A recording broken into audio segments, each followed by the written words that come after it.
Hello guys! In this video I'm going to show you how to check the science info on the Zapmap application.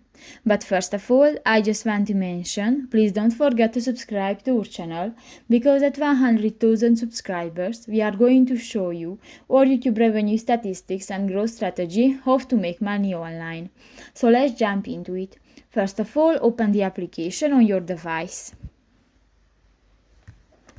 New in the map section, at the bottom bar on the screen, you can find the third option at the lower side of the page, in the right side.